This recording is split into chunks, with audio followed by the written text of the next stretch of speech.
Houston, it's crunch time. Welcome to the studios of 91.9 FM. Jeff Matthews, Bree Houston, and our newest member, Ashton Rich. Third time he's been on the show. He's going to stick with us, I think, for the rest of the way. What was that, though? I was bowing. You guys are like, I'm great. You guys are gracing me with your presence. I'm gracing you with mine, and we're gonna have a great show today. Well, I'm a big free agent acquisition. I'm a very hard man to get a hold of and nail down. So Wow. and we're going to move on from that one. It's kind of a big week already. It's Election Day. On top of that, a lot of sports going on. College football happening. Some teams not playing, some teams playing. High school football is about to start wrapping up. Last week was the final week of regular season high school football, at least for the Clarksville area. And now they're going to be heading into the postseason. I believe they start next week, this upcoming weekend. Is that correct? that is That is correct. Okay, so let's go ahead and do a quick roundup of this past weekend scores. So I'll go ahead and start this one. Clarksville 40, West Creek 0, Clarksville Northeast 55, Antioch 18, Dyer County 56, Kenwood 20. Harpeth takes a win 31 versus Cheatham County's 0, Rossview 21, Lebanon 14, Stewart County 27, Fairview 26. The biggest game on that list right there is the Stewart County Fairview game. Both teams have had great seasons this year. Both teams have worked really hard battling through COVID. I know Fairview had a couple of weeks where they had to sit out. But that was a really close game. Both teams coming out on top in their divisions. It was a really close game coming down to the wire, and it was only because of missed field goal at the end on Fairview's side, which, Stewart County loved. I had a chance to speak with Patton Cook after the game, and he said that was his favorite part of the game. But he said they worked hard all season, and it was really good to see their progress throughout the season, seeing where they started, seeing where they end. They had 2 weeks that were canceled due to COVID, and they were still able to come out on top. I love Patton. He's an awesome guy to work with. He's funny too in his own kind of way. And Absolutely. on another vein, Northeast High School is a very big bore fest. Patton, as we know, calls the games for them. I call the games for Northeast, and I was home by 9 o'clock, and the game started at 7. It was like 48-0 at the half, and I'm sitting here like, man. I was looking at the coach next to me like, hey coach, can you get me out of here a little faster? Like I'm running out of things to say here, but it's Henry County owns that bracket, so to speak. They're in the same bracket as Henry County, and we could have an inter-Clarksville matchup next weekend, next Friday night, not this coming Friday, but the next one. If Clarksville takes care of business against Munford on Friday. So you cover Northeast. Mm-hmm. Patton covers Stewart County. I cover Cheatham County. We're all over the place. Game of the week. And I get the And final she gets everyone. the recap of She all does. the games. I will say, I was at the Harpeth Cheatham County game. You want to talk about a hard game to watch. Harpeth, it's just a better team. Cheatham County doesn't get a win at all this season. It was just brutal to watch. First-year head coach, Gary Halstead, I like him a lot. I think he was just dealt a rough season. Lost a lot of seniors, and then his team's pretty young this year. But, overall, I think the Cheatham County, Sycamore, Harpeth, I think that should be interesting. Camden looks really good this year, but I don't know how that division's going to turn out, to be honest with you. But it should be interesting to watch this postseason. Now, I don't know if this helps, but Cheatham County is not the only winless team this season. Right. Station Camp, they're also winless. But, I don't know if it will make them feel better, but you're not the only one in that 0-4 or 0-in, Yeah, right. boat. So, I don't know. Does that make you feel better? When I played, it didn't make me feel better. Just like, God, we just horrible. No, I was on the receiving end in soccer, at least, of a lot of winless seasons, and I can tell you it does not make you feel better, especially when you're losing games like 14-0 in soccer. So They that's score not that a much joke. in soccer? That's an actual. We played TCA, Trinity Christian Academy out of Jackson, in the playoffs first round my junior year, and they laid 14 on us. It was not fun. I'll say I don't think I've ever had a winless season except for when I played rec league baseball. And that was back when I was I had to have been at all of 13. Oh. So, I wouldn't even call that real baseball at that point because it was rec league. It wasn't like it was travel ball or anything like that. Right. It wasn't, It's brutal when Yeah. you go out there. You don't even want to be out there. After 2 or 3 weeks, and you realize your team is just Trash. not good. Trash. Yeah. I've coaching never sucks.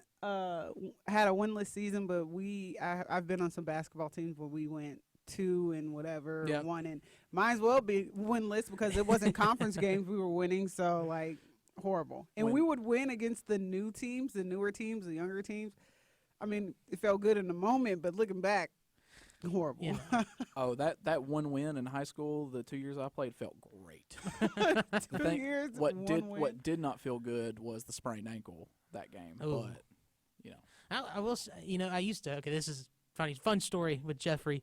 I wrestled in middle school, and it was my first year ever wrestling. So I was in 6th grade, and I lost every single one of my matches except for one. I got 1 pin, and the funny part about that is when you get a pin for us, our coach would give us an actual pin, and it had like a Mount Juliet bear or whatever on the pin, and we got to put it on our duffel bag. So I think my win came middle of the season. So I lost a bunch. I got my pin. I got a pin. I put it on my duffel bag, and I went the rest of the season with 1 pin on my duffel bag. But it was the best pin I've ever had You in were my proud. life. You kept that pin shiny, didn't you? I did. I was pretty proud of myself. Let's go ahead and move on to our next topic. And this one's kind of interesting because this is kind of something that was broken, a news breaking a couple days ago about Austin P football. Jeremiah Oatsvall is transferring or is looking to transfer. Yeah, he broke it on Twitter yesterday saying that he wouldn't return. And actually, I have the post that I'm going to read from J.O. He said, when my class and I decided to come to Austin P, we had a dream and a vision to change a program and a culture. We know that the governor struggled for a long time. Yes, going 0-24. Hudspeth came last year, changed the culture of the team. J.O. continues to say, the journey wasn't always easy, but it was worth it. I will forever be grateful for the lifelong bonds I have made with my coaches and teammates. Clarksville will always be home to me. This program will only go up from here. The main goal of helping change a program is to leave it better than you found it. And I can say I have given my all for the Austin P football program to leave it better than I found it. With that being said, and after talking with many trusted people, I have decided to transfer for my last 2 years of college football as an athlete, not just a quarterback. So he may not be a quarterback anymore. Thankful for everyone that has helped me get to where I am today. God bless. #OVC champs. So I think it's interesting that he threw in the not necessarily as a quarterback. Right. He mentioned football, but I do want to point out that the first offer he ever got to play collegiate sports of any kind was a basketball offer from Belmont. They offered him 5 years ago today, actually, as we were discussing pre-show. Right. They offered him a basketball offer. I had heard a rumor. This is just a thing from the rumor mill that when he was coming out of high school, that he was rated higher as a safety than a quarterback, and he was getting SEC looks from lower tier SEC teams. That's Right. just a rumor I've heard. I've not been able to find anything to confirm or unconfirm that as fact. But I think what is most important here is J.O. was the face of the program. Healy Right. was the first face of the program when he got hired. Healy was a young, exciting coach, and J.O. was his guy when he brought him in. And now it's J.O.'s kind of last of the old guard, so to speak, from Healy's regime. And, he was the 5th highest rated recruit ever in school history, 3-star quarterback, more or less local kid from Brentwood Academy, who had offers from, Army, Air Force. He went on a visit to Georgia Tech. So there were some big schools that offered him, and he chose to come here and turn a program around, and that's exactly what he did. It's really interesting because, after watching J.O. play for 2 years, last season not really getting a chance to really see what could become of J.O., I'm surprised that he chooses now to transfer. Yeah, I was wondering that. Because I think the best. I think if he was going to transfer, I would have expected it to come after Will Healy. Will Healy had a successful season on his last season. I say successful, almost making the playoffs. And then you kind of come in, you find out that Will Healy's leaving. You're kind of already on a high as a quarterback. Why not leave then? I would think he would leave once Coach Hudspeth resigned. That would be my thought. Because you just set school records. You're an OVC champion. That's very marketable to other Right. teams. Hey, you guys are looking for a quarterback? I'm your guy. But to leave now, It is marketable to market yourself as a champion, but you got to remember he wasn't the guy That's that led us to true. the OVC championship. That's right. It was He Javon got Craig. he got hurt. Jo was the second guy that week. was the starter and got hurt in week 2 against Central Arkansas. Broke his ankle up. Looked good with Healy his first and second year. Was OVC freshman of the year and set a lot of records and was very promising. But you watched him play this year and you were kind of like, where was the growth? You're doing the same Right. things you were doing as a freshman. They were just, as someone who watches a lot of football and analyzes a lot of football, I watched him. Granted, I knew coming into the season we were never beating Pitt or Cincinnati. It's just there was no question about it. Right. Central Arkansas was the one game Austin Peay realistically had a chance to win. And I watched him against Central Arkansas, and I said, how has he not gotten better in 2 years? He's still the same quarterback he was as a freshman. To me, he has not gotten any better. I don't want to say that as a negative thing. Obviously the guy was injured. He had to fight a long way back to even get where he is now. But from the standpoint of where was the growth, I haven't seen a lot of it. And if there has been growth, it's been on little things that you don't really notice. Right. I mean, with Will Healy, he ran the dual quarterback. Javon Craig and Jeremiah Oatsvall were the two quarterbacks that switched out drives. So he didn't get a lot of consistent quarterback time. But then his next year comes in. He was supposed to be that guy. He was supposed to be that starter. Gets hurt. Javon Craig takes over. Javon Craig becomes Exceptional. I mean, Javon Craig showed that he should have been starting over J.O. in the first place. And I think that's a true statement. I think J.O. I think I saw a little bit more of a mature quarterback in the 3 games that Austin Peay played.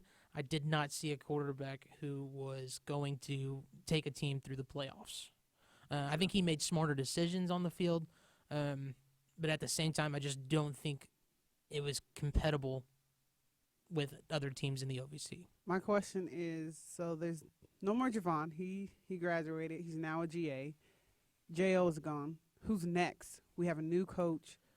Will he use one of the quarterbacks we have, or is he going to bring in new talent? That's my question. I think if you're Coach Walden, ideally you're bringing in your guy. This happens. It's not an uncommon thing for a new head coach to get fired, and players are stuck in a scheme that doesn't fit their play style. Same thing with coaches. So we know people, essentially, is what we can say, being in the business that we are, and we have it under authority. We've talked to some people that right now Bryce Robinson's the guy, sophomore from Clarksville Academy.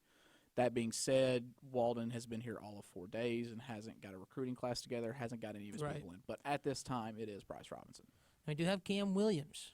I was also told by this same person that Cam Williams is no longer with the program. Okay. One of our inside sources. I like it. But Cam would have been the go-to guy. He has correct. He got 5 games. He saw action in 5 games last year. Bryce Robinson didn't play at all. And he was a true freshman. It was a redshirt year, though, to be fair. Yes. It will be interesting to see how the Austin Peay program evolves in the upcoming weeks. Especially since, I feel like there still hasn't been any word on what the season's going to look like if we have one this year. Not this year, excuse me, into the spring. I don't even think they're still talking about trying to have a season in the spring. It's more or less confirmed. Their schedule's out for the games. The only OVC team at this time not playing spring ball is Eastern Kentucky, and that's because they're playing a 10-game slate right now. Got you. Okay. So with that being said, what do you think the challenges of having a season in the spring will look like? I think it's going to be difficult because normally when you make a coaching change, you have that whole spring Right. to kind of instill your system. And now Coach Walden's coming in. It's November 3rd. He has a little over 3 months, a little under 3 months, actually, because I believe Austin Peay's first game of the season is February 21st. That's right at 3 months, I guess, Right. to get ready. That's not enough time to instill a new offense and to make coaching hires and to get personnel and stuff ready. So it could very well be very disjointed when we see them for the first time on February 21st. But I think by the time we hit that mid-season point, so to speak, in March, they should start kind of have a little continuity. It may not be good. It may be very bad. But one thing Coach Walden has been very adamant about is that they're going to play fast, and they're going to play fast. We could see like UCF levels of fast where UCF runs a play every like 10 seconds. Right. So it'll be exciting. That's ultimately the bottom line is it'll be exciting. Will it be good? We don't know. Coach Walden did make that very, very clear yesterday. His first press conference, he had got his red coat, and he's basically a part. I mean, it was already official, but now it's official. He got his red jacket, and he made sure to say that football to him isn't a job, it's a calling, and he loves it, and he's excited to be here, but expect some fast football, faster than they've ever played before. So it's going to be fast. If it's good, it's fast. If it's bad, it's going to be bad fast. Bad fast. It's just going to be fast, whatever it is. Well, let's move on to the SEC. SEC had some interesting games, I would say. So let's go ahead and start with this one. Georgia 14, Kentucky 3. Auburn 48, LSU 11. Mississippi takes down Vanderbilt 54-21. Florida takes down Missouri 41-17. Alabama giving a beating to Mississippi State 41-0. And then Texas A&M 42 to Arkansas 31. Only 6 games for the SEC and played this past weekend. Yeah, Tennessee had a bye week. I think that's a good thing. Yeah. Tennessee gets to follow up their bye week with a game against Arkansas, who, for my money, has been the surprise of the SEC this year. First-year coach, transfer quarterback in Felipe Franks, and I think pretty much everyone expected Arkansas to be like Vanderbilt levels of bad this year. And when you're being compared to Vanderbilt within the conference, that's not a good thing. Not at No. all. And it's I'm sorry to Vanderbilt fans out there. That's just the facts. Your program just hasn't. Your program has come a long way, but Right. it's still not there. Wait till basketball season. That's what Football season or baseball. Sorry, Baseball. Baseball is where Vanderbilt shines the most. but Arkansas has been a surprise. Texas A&M got a huge win a couple weeks ago versus Florida, I believe, but Arkansas played them close, and they've played everyone close this year. I mean, 42-31 against Texas A&M. I mean, I wouldn't even. That's not a blowout. No. I mean, you're still in contention with that. Mm-hmm. And LSU, kind of something we've harped about on this show, just looking bad this season. Granted, they've had to replace a lot of people. They're the first national champion since the 90s to lose 5 games in like 6 or 7 weeks, I believe. I think that's right. I don't have the stat right in front of me. Neither And do I know I. that our producers are going to kill me for not having that written down. But they're historically bad for a reigning national champion is the point. Right. Well, I will say the Georgia-Kentucky game I found interesting because each week I feel like Kentucky's defense looks good. Kept them in games. I mean, it has kept them alive. It's just Georgia.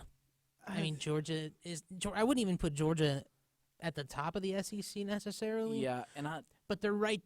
I think they're pretty level with Kentucky. I don't want to come across as sounding like a Georgia hater by any means. They are Georgia. They're going to play defense, and they're going to run the ball at you 50 times because they can't throw. That's true. But, no one is excited about beating Kentucky 14-3. If you are this top dog of the SEC like you want to think you are, you need to be drumming Kentucky 42-0 like Alabama's going to. And all true the statement. other, like Florida, will likely do. Well, That's- Alabama did get that. I mean, 41-0 against Mississippi State.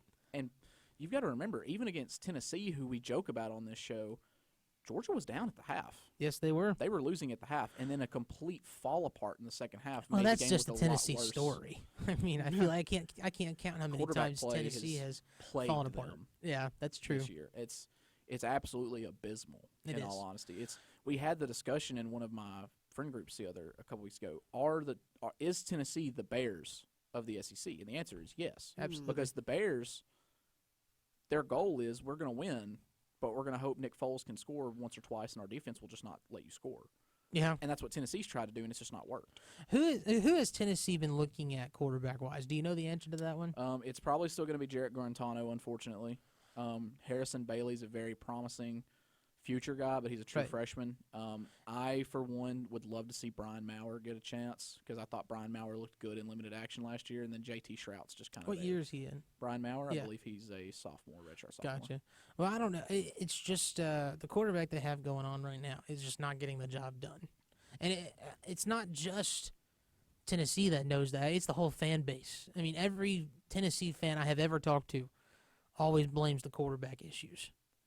So, I mean, the biggest question is how do you fix that? Well, you got to try other quarterbacks because, I mean, something's got to start working. If you watch the games, you can see that there is talent on that team. You have 3 legitimate first-rounders on the offensive line. You've got talented running backs in Ty Chandler and Eric Gray. You've got talented wideouts in Josh Palmer, Rebel Keaton. Jalen Hyatt, as a true freshman, has looked good in limited action. So the only thing limiting their offense is the quarterback. And on the defensive side, Henry To'oTo'o looks like he's going to be one of the best linebackers in the SEC next year. He is incredible. Sideline to sideline, great instincts. His one weakness so far I've seen is that he overplays the run a little bit too much. And that's an understandable thing for a young linebacker. His eyes are telling him where the run's going, and then whoops, it's on the other side. Simple mistake. It's one of those things. It's just getting those reps in and then adjusting. Absolutely. Let's go ahead and move into the national coverage. First up, Tennessee Titans take a loss, 31-20 against the Bengals and Joe Burrow. Tannehill threw for 18 for 30, 233 yards, had 2 touchdowns, and threw 1 interception. Whereas Joe Burrow, who has been sacked the most times in the league this year, threw 26 for 37, 249 yards, had 2 touchdowns, and no interceptions. The biggest thing about this game is it just seemed that the defense for the Titans didn't show up. Yeah, but I want to point out, in the fourth quarter, it was 7-24. So just like last week when they played the Steelers, the Titans, they rallied back, but it was just too late.